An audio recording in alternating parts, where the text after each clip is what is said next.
അന്നത്തെ ഞങ്ങളുടെ മെയിൻ പരിപാടിയായിരുന്നു മീൻ വളർത്തുന്നത്.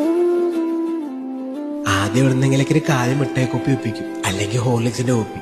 അതിലെ എവിടുന്നെങ്കിലും ഗപ്പിനെ വാങ്ങിച്ചിടും. അതായിരുന്നു ഇതിന്റെയൊക്കെ തുടക്കം. നമുക്കേ അക്വേറിയം വാങ്ങിച്ചാലാ? ശരിയാ, കുറച്ച് മീനെ കൂടുതൽ വാങ്ങിച്ച് ബ്രീഡ് ചെയ്ത് വിൽക്കാം. കത്തുവാ? അത് കത്തും കേട്ടാ. ഓ, ബിസിനസ് തന്നെ. എന്നിട്ട് അവിടുന്ന് ഇവിടുന്ന് കുറച്ച് പൈസയൊക്കെ സെറ്റ് ചെയ്ത് ആ പൈസ ആയിട്ട് മീൻ വാങ്ങാൻ വേണ്ടി പോകും. എടേ, സാരിട്ടില് ഗപ്പിയുണ്ടോ? ഗപ്പിയുണ്ട്, മോളിയുണ്ട്. ഏതാ വേണ്ടത്? മോളിയാ? അതൊരു കുഞ്ഞാപ്പി മീനായിരുന്നു. പക്ഷെ അന്നത്തെ മീനായിരുന്നു molly. Black molly, white molly, red, panda, oscar, gold fish, സാരിട്ടയില് ഗപ്പി, ഇങ്ങനെ കുറെ ഉണ്ടായിരുന്നു. എടാ, സ്റ്റാർട്ടിങ് 350, അതോ ഒരടി. നിനക്ക് എത്രയാ വേണ്ടത്? ഓ, അത്രയും പൈസ കൊണ്ട് നിങ്ങൾ അക്വേറിയം വാങ്ങിയില്ലല്ലേ? ഇത് കത്തുമായത്. ഇത് കത്തും കേട്ടാ. അതെന്തിനാ നിങ്ങൾ ആ ഫ്ലെക്സ് എടുത്തത്?